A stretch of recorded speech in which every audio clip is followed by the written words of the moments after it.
minutos, voy a tratar de avanzar rápidamente, ¿no? Hoy, como saben, es el Día Mundial de la Sepsis. A pesar de que esto es un meme, en realidad es algo que sí nos ocurrió hace un año atrás, ¿no? Entonces, la sepsis tiene un 30% de mortalidad, solo el diagnóstico de ser sepsis. 300 millones de personas por año son diagnosticadas de sepsis y cada 3.3 segundos muere un paciente con sepsis. Entonces hay que buscar sepsis, ¿no? Sepsis es la principal causa de muerte en pacientes hospitalizados, ¿no? No se pongan a pensar otras cosas, que acaba de visitarlo la esposa y su esposa está llorando, y no sé. Uno es médico y diagnostica enfermedades, ¿no? Lo demás es chico. Realmente en la sepsis nosotros nos morimos porque nuestra respuesta inmune es sobreexagerada y eso hace que nosotros mismos nos autodestruyamos. Eso es sepsis, el resto es infección.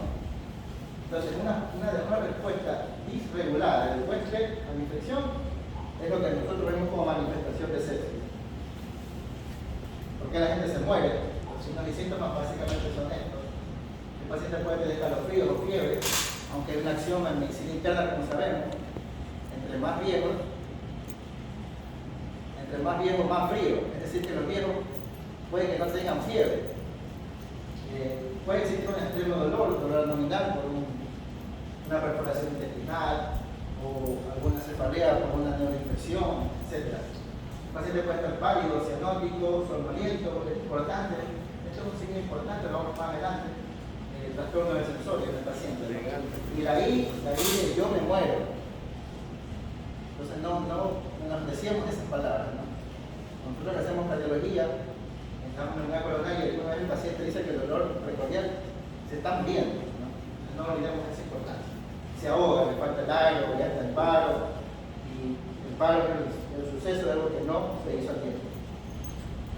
¿Qué hay que hacer? Pues traer a este paciente y tratarlo como un paciente vivo, ¿no? Muy importante, ¿no? Colocarle una vía periférica, consumir antibióticos, líquidos.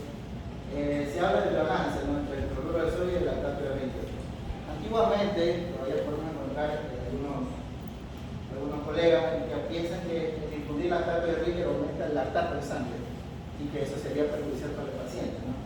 Pero ya se conoce que el exceso de sodio, de hipernatremia por reanimación, es más deleteria en el paciente. Eso nos lleva a una mortalidad. Vamos a echar el famoso meme y lo que realmente fue en nuestro cementerio Guayaquil.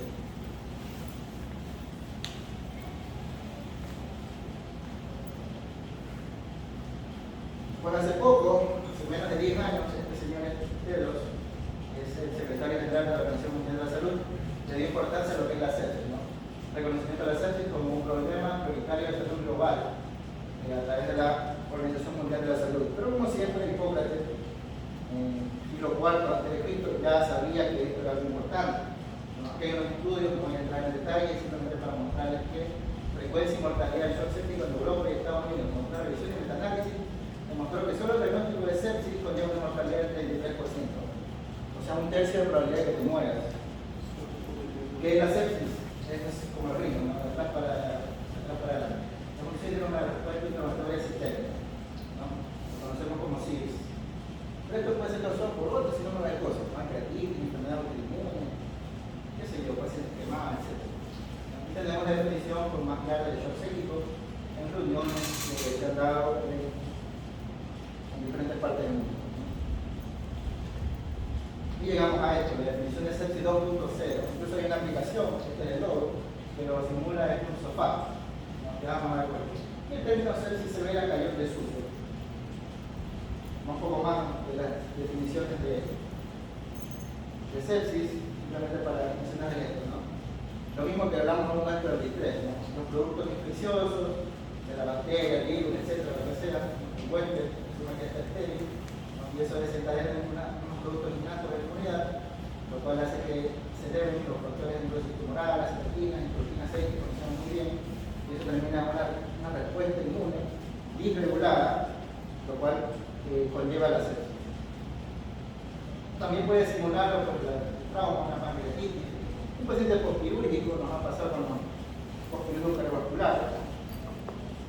Es decir, que el 90% de los pacientes que están en el nivel intensivo cumplen los criterios de SIRS. Y el 13%, a pesar que están infectados, no pueden tener esos criterios. Habría que mejorar un poco eso. Definición del shock séptico, pues una presión arterial media mayor a 65, pero con necesidad de norepinefrina, que es el vasopresor ideal para el paciente en sepsis, que tenga un lactato mayor a 2 después de retomar con líquido del paciente. De hecho, disminuir el lactato es una meta a cumplir en las primeras horas del paciente en shock séptico. Esta es otra reunión de pacientes de médicos, pues la definición de sepsis. La sepsis severa quedó pues, un poco olvidada con la definición. Esto es algo importante, práctico, pero que nos ayuda en la guardia, ¿no? Sepsis 3.0 y SOFA. La definición por una disfunción orgánica, por una respuesta anómala del huésped a una infección y tratar de sobrevivir. Esta es una escala que la vamos a ver acá mayor en ampliación de diferentes órganos, cómo se van afectando, y es la visión realmente del intensivista, ¿no? El intensivista soporta, ayuda a los órganos hasta que se les pueda recuperar y pueda salir el paciente de cuidado intensivo.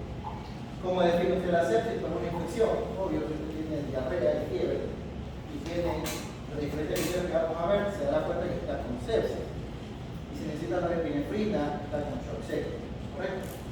Lo mismo si fuera el foco, nosotros decimos foco, ¿no? Neurológico, tuviera convulsiones y fiebre, muy seguramente todos pensarían primero en que el paciente tenía una infección neurológica, ¿no? Entonces, definición de una infección con una variación de más o igual a 2 puntos de esta escala. Hasta el nombre porque se denomina SOFA, pueden charlar con el cuello de la cepa, la vamos a ver más cerca, no voy a entrar en detalle de ella, simplemente para que se den cuenta que se valora la respiración, el índice de la PAFI, que ya conversamos, en los pacientes que están intubados. Si no tienes PAFI, pues pueden hacerlo con la SAFI, que es la saturación y la presión inspirada de oxígeno. La coagulación, el valor de plaquetas, mientras menos plaquetas tengas es peor, mientras más número 4 tengas es peor.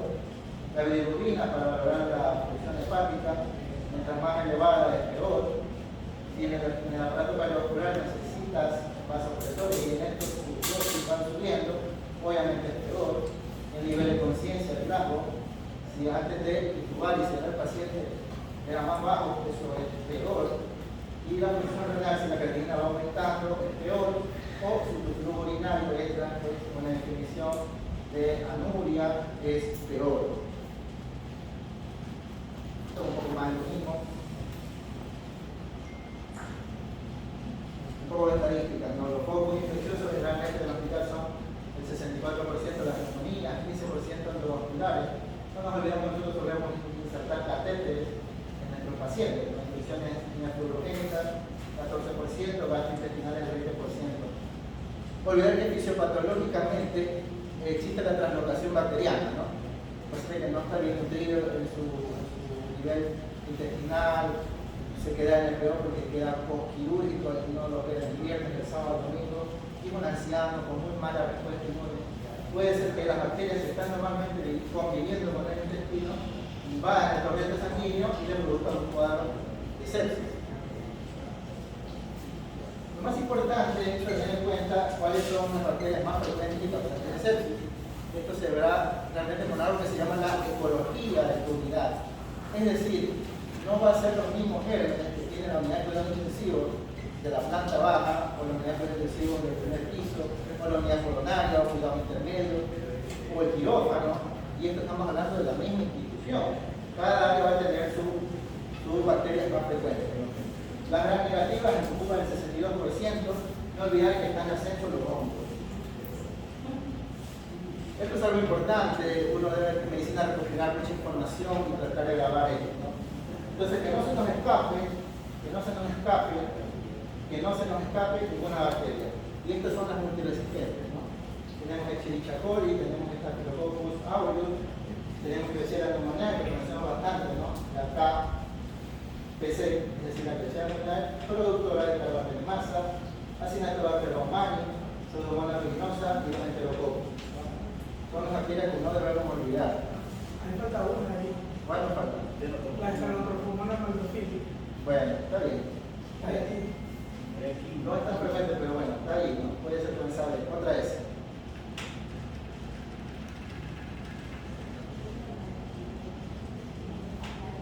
Bueno, esto es un poco de fisiopatología, simplemente para decirles que usted puede estar conversando en este momento y si no estuviera vacunado, pues seguramente se van a infectar de COVID-19.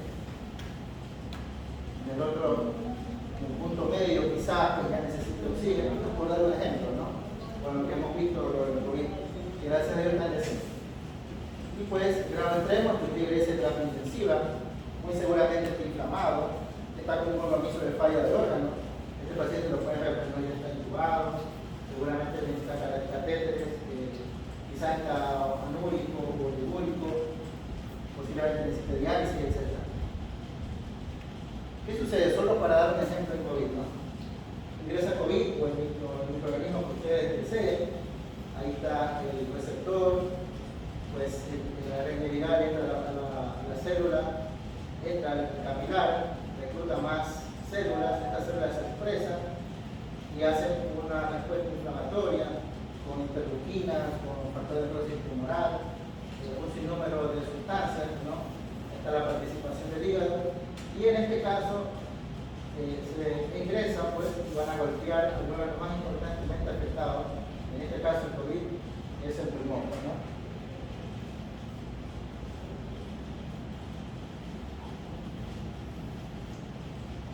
La vida y la muerte.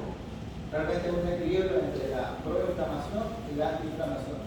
Eso normalmente ocurre en nuestro cuerpo, como los factores procoagulantes y anticoagulantes, ¿cierto? Entonces nosotros debemos disminuir la proinflamación que ocurra a causa de este germen y favorecer la antiinflamación.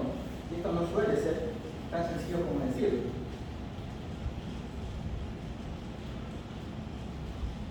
Bueno, no voy a entrar en todo esto en detalle, pueden ver los diferentes signos y síntomas de la sepsis, ¿no? Esto es muy importantísimo, el estado mental alterado, alucinaciones, agitación. Si no menospreciamos a los ancianos, sobre todo, no nos presentarán fiebre, pero puede ser una presentación de trastorno del sensores. No olvidar al paciente hiperglicémico o hipoglicémico, sea esto o no diabético. A nivel del gasto cardíaco es una cosa importante, inicialmente va a haber un aumento del gasto cardíaco, una vasodilatación, eso es lo que define al subsectivo fisiopatológicamente.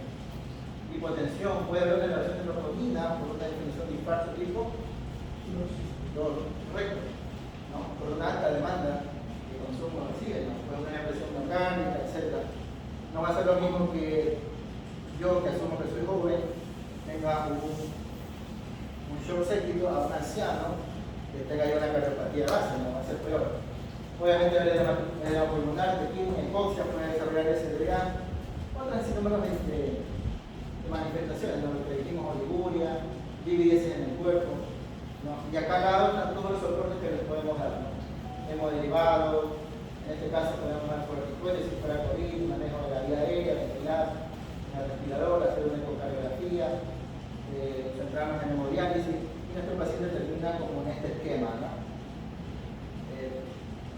Bueno, hay un chiste con UCI, ¿no? Que entras a UCI y te meten un tubo por donde sea. Y es muy cierto, ¿no? Te pueden poner electrodos incluso sobre la corteza, una medidora de presión intracraneal, un tubo en lo que quepa para que respire, una sonda vesical, catéter central, un sinnúmero de dispositivos que puede usar para dar soporte y ayuda de órganos.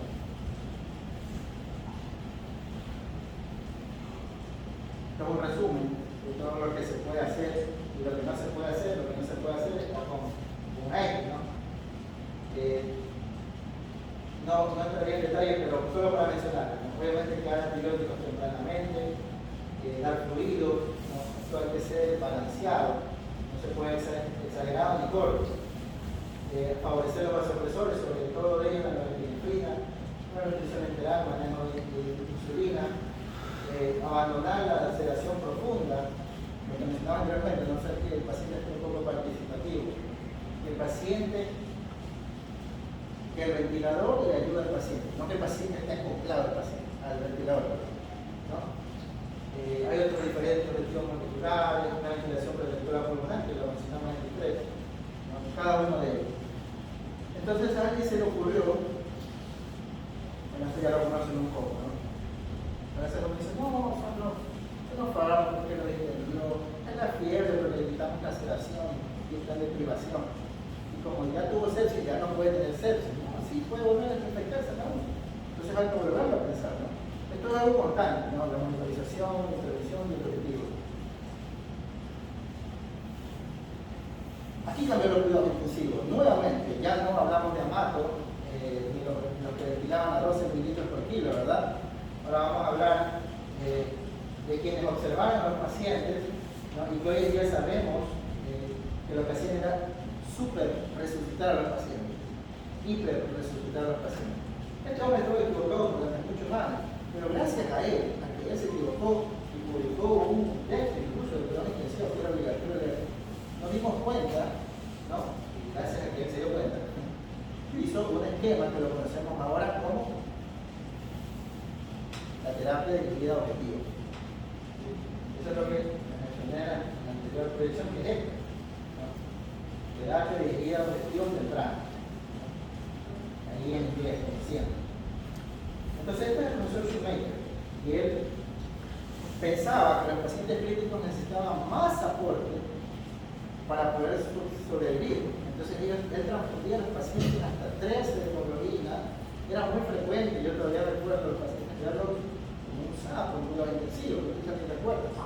Y decir, el balance terminó positivo, más 7.000 en 24 horas. Sí, alguna vez lo hice. Y yo quiero que ustedes lo hagan, por eso lo comento, ¿no? Como les digo, uno siempre comenta las cosas que te salen bien. Con las cosas que te salen mal, por hablarles impacto, y ustedes digan, oye, ya vamos pasando 3 litros. ¿Y dónde vamos a ganar los colosales para resucitar a los pacientes? Porque eso está mal, ¿no? Entonces él hacía eso, ¿no? Mantenía las cosas elevadas, le dejaba 100% de presión inspirada de oxígeno, etc. Y todos sus pacientes morían. Entonces llegó él, ¿no? El doctor Rivers, en Estados Unidos, cirujano de emergencia, bueno, etc. Rivers. Y se ideó esto, ¿no? Esto que realmente ya tiene años, esto fue en el año 2000 y se va haciendo actualizaciones cada año, que es la campaña para la seguridad de la sepsis, ¿no? Estas son las recomendaciones internacionales, su última actualización fue en 2016, se las invito a leer. El artículo tiene 52 páginas, ¿sí? Pero si usted lee las 2 primeras, suficiente, porque hay resumen en letras de cada una de las conclusiones de lo que usted debe hacer, ¿no? Vamos concluyendo. Estos son los artículos que se han ido dando, ¿no? Este fue el doctor, el doctor River, pues, ¿no? Un ensayo para ver si lo que se estaba haciendo estaba bien. Este es otro, ¿no? Que se llama The Process, y el último que se llama Rise, que vinieron a cuestionar si lo que él hizo estaba bien o estaba mal. Cuando él demostró que se disminuyó la mortalidad. Es fácil, ¿no? Como quien dice, cualquiera, Gardner, si, ¿cómo es? ¿Tú qué tienes? Bueno, con el periódico de ayer cualquiera sabe, si ya pasó. Pero bueno, este hombre le dio un cambio a los cuidados intensivos en el año 2000 y se dio esta terapia dirigida por objetivo temprano, ¿no?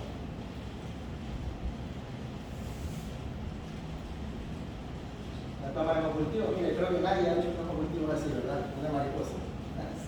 Así se debería. Claro, porque así evitas menos el contacto de la aguja, ¿no? Y ese famoso cambio de aguja que te puede pinchar, eso es peligroso. Entonces puede ser una opción. Mira cómo usa la campaña, etc. Entonces los hemocultivos deben ser tomados en el momento que se piensa en sepsis. No es que, no, que ya cuando te dé fiebre, que ya te dé sacando la orden, que no hay hasta las 4, bueno, es un número de barbaridades que ya hemos escuchado. Entonces, igual que el corazón, por el tiempo del corazón, porque también la sepsis es dependiente de tiempo. Cada vez que usted se demora de administrar el antibiótico a ese paciente aumenta un 8% de mortalidad. Cada vez que usted se demora en hacer la receta, en buscar, en descargar, en entrar al sistema. Bueno,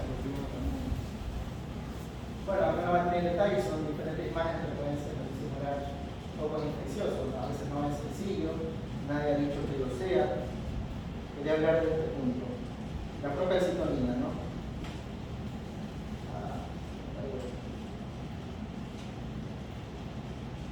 Bueno, la procalcitonina es lo mismo, a veces yo se lo digo de broma, ¿no? El paciente tiene insuficiencia cardíaca o neumonía. Vamos desempatando. O puede que tenga insuficiencia cardíaca que se caiga por una neumonía, ¿cierto? ¿Cómo desempatamos? Porque le un partido natriurético y una procalcitonina. No quiere decir que una excluya a la otra, puede coexistir, ¿no? La insuficiencia cardíaca con la neumonía. Pero te va a ayudar. Aquí te lo puedes mencionar, ¿no? El antibiótico debe ser dado dentro de la primera hora.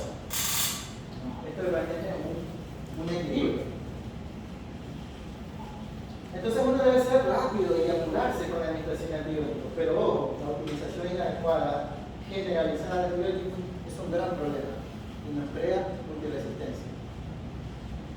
Entonces ahí uno dice, no, freno un poco, quiero darle mi hipertazo a todo el mundo como para quedar bien, ¿no? No le den antisuro, pero tampoco le tiré meropenina. Y el uso de la vancomicina, ¿no? ¿Cuándo usar la vancomicina? No podemos disparar a toda la vancomicina. ¿Cuántas veces hemos visto estas filotropos ahora con meticilino resistente? Les pregunto a ustedes, en la unidad con él. ¿Cuántas veces nos hemos visto? ¿Cuántas veces? Más de 10. Más de 10. Ok. ¿Alguien ha visto más de 10?